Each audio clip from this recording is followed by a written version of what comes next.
चलिए साइंस का जो है सेट नंबर 6 को स्टार्ट करते हैं, जिसका कि पहला क्वेश्चन है निम्न को मिलान कीजिए। मिलान करने वाला है। देखिए चुंबकीय फ्लक्स घनत्व, चुंबकीय फ्लक्स घनत्व का मात्रक जो टेस्ला होता है जो कि ए के साथ मिल जाएगा, और स्वप्रेरण का मात्रक हेनरी होता है जो कि सी के साथ मिल जाएगा, और चुंबक फ्लक्स का मात्रक होता है वेबर जो कि बी के साथ मिल जाएगा। ठीक, तो देखिए ऑप्शन नंबर डी में दिया हुआ है ए का 1, 2 का सी और 3 का बी, तो इसका सही जगह ऑप्शन नंबर डी। चलिए नेक्स्ट क्वेश्चन है कि ध्वनि नाप की यूनिट क्या है। ध्वनि नाप की यूनिट, देखिए ध्वनि का जो होता है ध्वनि की माप, ध्वनि की माप कहिए या तीव्रता कहिए, ध्वनि की माप कहिए या तीव्रता कहिए, या ध्वनि की आयाम कहिए, या जो है ध्वनि की आयाम कहिए, या कहिए ध्वनि की प्रबलता, या तो ध्वनि की प्रबलता कहिए। तो इस सब को जो है ना डेसिबल में मापा जाता है। इस सब को किसी में मापा जाता है तो डेसिबल में मापा जाता है। तो यहाँ क्या है, ध्वनि की नाप, ध्वनि की नाप को किस में मापा जाता है, माप को तो मापा जाता है डेसिबल में, जो कि ऑप्शन नंबर बी हो जाएगा। इसका सही उत्तर हो जाएगा ऑप्शन नंबर बी, ध्वनि को माप को डेसिबल में मापा जाता है। चलिए नेक्स्ट क्वेश्चन है कि ध्वनि की तीव्रता मापी जाती है। तो ध्वनि की तीव्रता भी डेसिबल में ही नापा जाता है, तो ऑप्शन नंबर बी सही होगा। नेक्स्ट क्वेश्चन है कि ध्वनि की चाल मापी जाती है। देखिए जब हमसे पूछेगा कि ध्वनि की चाल या ध्वनि की वेग पूछेगा तो उसको जो है मीटर पर सेकेंड में मापा जाता है, जो कि ऑप्शन नंबर बी में दिया हुआ है। देखिए नेक्स्ट क्वेश्चन है कि प्रदीप्ति की माप निम्न में से किसका उपयोग करके की जाती है, यानी कि प्रदीप्ति किसके द्वारा मापा जाता है। देखिए ए नंबर है मिली वोल्ट मीटर द्वारा जो है बहुत ही कम वोल्टेज को मापा जाता है। ठीक, और स्ट्रोबोस्कोप जो है एक ऐसा यंत्र है जिससे कि चलते हुए किसी पिंड को स्थिर रूप में देखा जा सकता है। स्ट्रोबोस्कोप ऐसा एक यंत्र है जिससे कि है इसमें कोई भी वस्तु अगर चल रहा है तो चलते हुए वस्तु को ना आप स्थिर रूप में देख सकते हैं इस स्ट्रोबोस्कोप के मदद से। और पीएच मीटर जो है इससे जो है अम्लता और क्षारीयता को पता लगाया जाता है। किसी भी विलयन का जो है अम्लता और क्षारीयता के बारे में पता लगाया जाता है किसके द्वारा, तो पीएच मीटर के द्वारा या पीएच स्केल के द्वारा। तो इसका जो देखिए लक्स मीटर जो है इसके द्वारा प्रदीप्ति को मापा जाता है। इसका सही उत्तर हो जाएगा ऑप्शन नंबर सी। चलिए नेक्स्ट क्वेश्चन है कि मल्टीमीटर में होता है। देखिए मल्टीमीटर में क्या क्या होता है। मल्टीमीटर जो है आपको करंट भी माप देता है, मल्टीमीटर जो आपको करंट भी माप देता है, और ये वोल्टेज भी माप देता है, और प्रतिरोध भी माप देता है। यानी कि ये करंट, वोल्टेज और प्रतिरोध दोनों माप देता है। ठीक, तो करंट को मापा जाता है आपको करंट मापेंगे करंट मीटर से, और वोल्टेज मापेंगे वोल्ट मीटर से, और प्रतिरोध मापेंगे ओम मीटर से। ठीक, तो मल्टीमीटर में क्या क्या पाया जाएगा, तो मल्टीमीटर में जो है वोल्ट मीटर, करंट मीटर और ओम मीटर तीनों पाया जाएगा, जो कि ऑप्शन नंबर डी में दिया हुआ है। तो इसका उत्तर हो जाएगा option number D, volt meter, current meter तथा ओम मीटर, ये तीनों जो है मल्टीमीटर में होता है। नेक्स्ट क्वेश्चन है कि किसी वस्तु पर बल लगाने पर यदि वह गतिशील नहीं होती है तो इसमें क्या कहा जाता है। मतलब कोई वस्तु स्थिर यहाँ रखा हुआ है, इसमें हम कोई बल लगा दिए, ठीक, ये अपने स्थान को नहीं छोड़ा, यहीं पर रुका हुआ है, मतलब ये गतिशील नहीं हुआ, मतलब क्या हुआ, इस पर कोई कार्य नहीं हुआ है, जो कि ऑप्शन नंबर डी में दिया हुआ है कि इस पर कोई कार्य नहीं था। सही तो हो जाएगा इसका ऑप्शन नंबर डी कि इसमें कोई कार्य नहीं हुआ है। ठीक, चलिए नेक्स्ट क्वेश्चन है कि यदि बल और विस्थापन के बीच का कोण डैश है तो किया गया कार्य ऋणात्मक होगा। देखिए इसके लिए जो है बल किया गया कार्य यानी कार्य बराबर यानी डब्लू बराबर एफ एस कोस थीटा, ठीक, यहाँ पर डब्लू जो कार्य हो गया, एफ हो गया उस पर लगाया गया बल, एस हो गया विस्थापन, मतलब कितना वो दूरी तय किया है, मतलब बल लगाने पर वो कितना विस्थापित हुआ है वो एस हो गया, और थीटा जो यहाँ है विस्थापन और बल के बीच का जो कोण होगा वही थीटा कहलाएगा। देखिए यहाँ जो ये हो गया, ये थीटा हो जाएगा। ठीक, ये इधर बल लग रहा है और इधर विस्थापित हो रहा है, यानी ये एस है। तो इस दोनों के बीच का कोण जो थीटा हो जाएगा यही हो जाएगा थीटा, ठीक।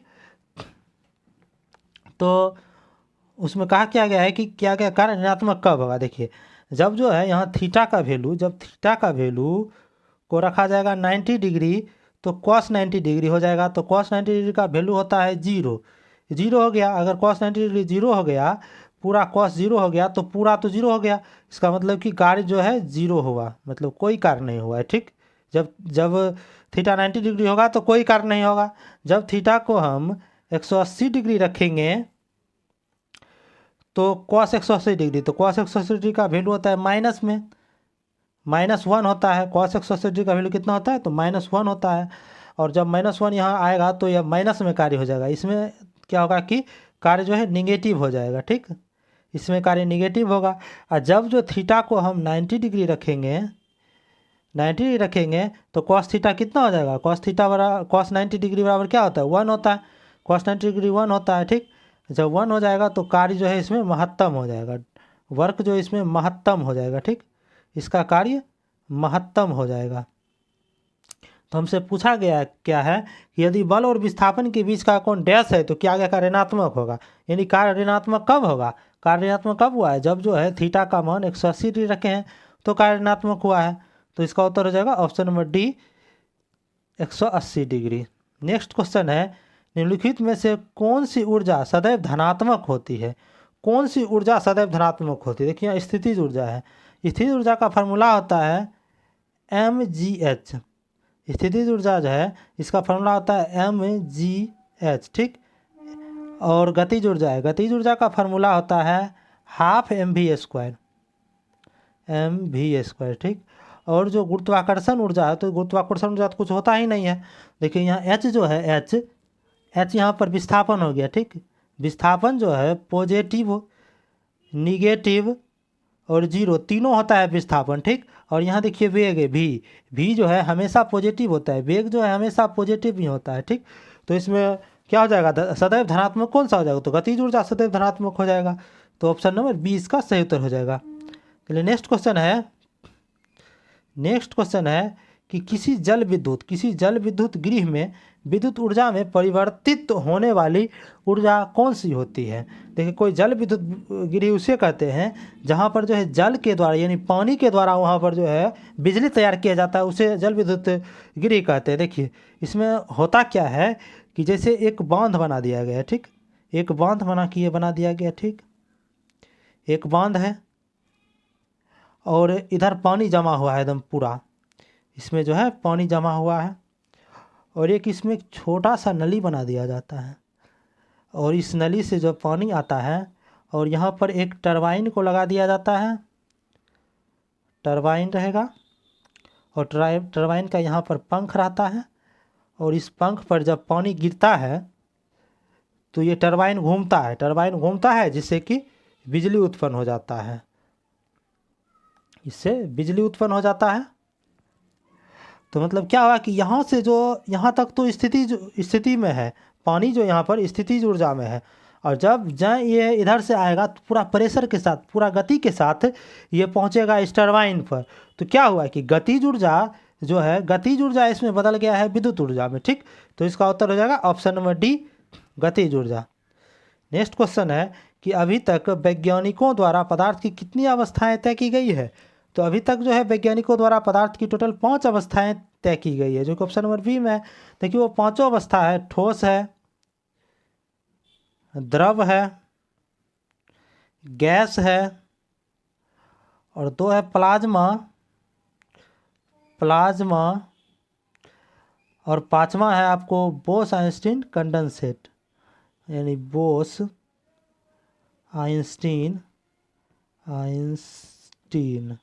ठीक, कंडेंसेट, बोस-आइंस्टीन कंडेंसेट, ठीक, बोस-आइंस्टीन कंडेंसेट, ठीक। देखिए, इसमें अब टोटल पदार्थ की क्या है अवस्थाएं, तो 5 है। एक है ठोस, दूसरा है द्रव, तीसरा गैस, चौथा अवस्था है प्लाज्मा, 5वां अवस्था है बोस-आइंस्टीन कंडेंसेट, ठीक। तो चलिए, नेक्स्ट क्वेश्चन है कि डैश एक शुद्ध पदार्थ है, ठीक। डैश जो है एक शुद्ध पदार्थ है। देखिए शुद्ध पदार्थ, ठीक ना। तो पदार्थ जो है दो प्रकार की होती है। पदार्थ क्या होती है? पदार्थ होती है दो प्रकार की। एक होता है शुद्ध पदार्थ, एक होता है आपको शुद्ध पदार्थ, एक होता है आपको अशुद्ध पदार्थ, एक होता है अशुद्ध पदार्थ, ठीक। तो शुद्ध पदार्थ होता है उसमें तत्व और यौगिक को रखा जाता है, तत्व एंड यौगिक को रखा जाता है, ठीक। और जो अशुद्ध पदार्थ होता है उसमें जो है मिश्रण को रखा जाता है, ठीक। और तत्व और यौगिक को हम कैसे पहचानेंगे? तत्व जो होगा इसके साथ जो है एक सिंगल फार्मूला होगा, जैसे कि H2 में सिंगल हाइड्रोजन का ही सिर्फ फार्मूला है हाइड्रोजन का, तो हो गया ये तत्व। चाहे इसमें O2 भी ले सकते हैं, सिर्फ ऑक्सीजन का ही फार्मूला है। और यौगिक देखेंगे तो यौगिक में जो है दो तत्व मिलकर यौगिक बनता है, तो दो तत्व का फार्मूला इसमें होगा, जैसे H2O हो गया जिसमें कि हाइड्रोजन और ऑक्सीजन मिलकर बनाया है, CO2 हो गया जिसमें कि कार्बन और ऑक्सीजन मिलकर बना है। तो इसका मतलब कह सकते हैं कि शुद्ध पदार्थ जो होता है उसका फार्मूला होता है और अशुद्ध पदार्थ का फार्मूला नहीं होता है। तो चलिए देखते हैं आप क्वेश्चन को। क्वेश्चन में कह रहा है पहला है चीनी का घोल। चीनी का घोल का तो फार्मूला नहीं होता है, चीनी का तो फार्मूला होता है लेकिन चीनी के घोल का तो फार्मूला नहीं होता है। सी है दूध का भी फार्मूला तो नहीं होता है। और वायु का भी फार्मूला नहीं होता है। वायु में जो उपस्थित गैस है जैसे नाइट्रोजन, हीलियम हो गया, ऑक्सीजन हो गया, ये सब चीज़ का फार्मूला है, लेकिन पूरा मिश्रण जो है वायु का उसका फार्मूला तो नहीं है। लेकिन मीथेन जो यहाँ है उसका फार्मूला है CH4 होता है, मीथेन का फार्मूला CH4 होता है। तो ये शुद्ध पदार्थ क्या हो जाएगा? मीथेन हो जाएगा, जो कि ऑप्शन नंबर बी में दिया हुआ है सही आंसर। चलिए नेक्स्ट क्वेश्चन है, जब दो तरल पदार्थ एक दूसरे में घुलते नहीं हैं और सॉल्यूशन नहीं बनाते हैं तो उसे क्या कहते हैं? मतलब जो एक दूसरे में नहीं घुलेगा तो मतलब नहीं मिश्रित होगा उस दूसरे से, तो अमिश्रित हो जाएगा यानी अमिश्रणीय हो जाएगा, जो कि ऑप्शन नंबर सी में दिया हुआ है। इसका सही तो हो जाएगा ऑप्शन नंबर सी। आप देखिए ऑप्शन नंबर ए है सॉल्वेंट। सॉल्वेंट मतलब होता है कि जिसमें जो है कोई चीज़ घुल जाता है उसे सॉल्वेंट कहते हैं। और बी है सॉल्यूट। सॉल्यूट होता है जो घुलता है, जो सॉल्वेंट में घुल जाता है उसे हम सॉल्यूट कहते हैं, ठीक। तो जैसे यहाँ सॉल्वेंट यहाँ हो जाएगा, जैसे शरबत हम बना रहे हैं तो वहाँ शरबत में के अथी में जो है ना सॉल्वेंट हो जाएगा पानी, और जो है सॉल्यूट हो जाएगा चीनी, दोनों मिलकर शरबत बन जाएगा। आप देखिए ऑप्शन नंबर डी है डिकेंटेशन। डिकेंटेशन क्या होता है कि यह एक प्रक्रिया है जिसमें जो है द्रव और ठोस को अलग किए जाते हैं। जैसे कि डिकेंटेशन में क्या किया जाता है कि जैसे द्रव है, पानी के साथ बालू जब मिला जाता है पूरा बढ़िया से, तो उसको जब हम अस्थिर से रख देते हैं तो बालू जो है नीचे बैठ जाता है। यही प्रक्रिया को डिकेंटेशन कहा जाता है, ठीक। चलिए नेक्स्ट क्वेश्चन है कि इनमें से कौन सा रासायनिक परिवर्तन का एक उदाहरण है? देखिए परिवर्तन दो प्रकार का होता है, एक होता है रासायनिक परिवर्तन, एक होता है भौतिक परिवर्तन। रासायनिक परिवर्तन में क्या होता है कि अगर कोई भी चीज़ परिवर्तन हुआ है तो वो नहीं मिलेगा, दोबारा वो चीज़ को हम नहीं प्राप्त कर सकते हैं, ठीक। लेकिन जो भौतिक परिवर्तन होता है उसमें जो कोई चीज़ अगर बना है तो उसे हम प्राप्त कर सकते हैं। इसमें क्या होगा? इसमें प्राप्त हो जाएगा वो चीज़। जैसे कि भौतिक परिवर्तन में हो गया कि जल से कोई पानी है यानी जल है, ये बर्फ़ में बदल गया, ठीक। तो पुनः हम इस बर्फ़ को जल में बना सकते हैं। लेकिन रासायनिक परिवर्तन में क्या होता है कि जैसे कोई लकड़ी है, ठीक, लकड़ी है, कोई लकड़ी है, अगर ये जल गया जल करके ये राख बन गया, क्या हम राख को पुनः जो है लकड़ी में बना सकते हैं? नहीं बना सकते हैं। इसी कारण से रासायनिक परिवर्तन हो गया, ठीक। तो चलिए ऑप्शन में देखते हैं। ऑप्शन में कह रहा है ऊर्ध्वपातन। ऊर्ध्वपातन क्या होता है कि ठोस से सीधे गैस में परिवर्तन हो जाता है, तो उसे ऊर्ध्वपातन कहते हैं। तो ऊर्ध्वपातन में जो है गैस को पुनः हम ठोस बना सकते हैं, ठीक। क्रिस्टलीकरण क्या होता है कि जो है पानी का बर्फ़ में बदलना ही क्रिस्टलीकरण कहलाता है। तो पानी को हम बर्फ़ में बदल लेंगे तो पुनः हम बर्फ़ को फिर पानी में बदल सकते हैं। आसवन क्या होता है कि जल को शुद्ध करना आसवन होता है। अब देखिए ऑप्शन नंबर सी है निष्क्रियकरण। निष्क्रियकरण अगर हम किसी को करेंगे तो उसे हम पुनः प्राप्त नहीं कर सकते हैं। जैसे कि कोई भी एसिड हो गया, एसिड और बेस जब अभिक्रिया करता है तो ये साल्ट का निर्माण करता है, ठीक ना। तो ये साल्ट का निर्माण करेगा, तो फिर हम पुनः इसको हम एसिड और बेस में नहीं प्राप्त कर सकते हैं। इसी कारण से ऑप्शन नंबर सी हो गया। और एसिड और बेस को जो है ना ये निष्क्रिय कर देगा, तो ऑप्शन नंबर सी इसका सही उत्तर हो गया। चलिए नेक्स्ट क्वेश्चन है कि निश्चित अनुपात का नियम किसने प्रतिपादित किया था। तो निश्चित अनुपात का नियम जो है जोसेफ प्राउस्ट ने प्रतिपादित किया था। तो देखिए ऑप्शन में एम है जॉन डाल्टन। तो जॉन डाल्टन जो क्या किया था कि जॉन डाल्टन ने ये परमाणु जो है परमाणु सिद्धांत का दिया था। जॉन डाल्टन क्या दिया था कि परमाणु सिद्धांत दिया था। मैंडलिफ जो है मैंडलिफ क्या किया था कि मैंडलिफ जो है आवर्त सारणी, प्रथम आवर्त सारणी बताया था। आवर्त सारणी का जनक किसे कहा जाता है।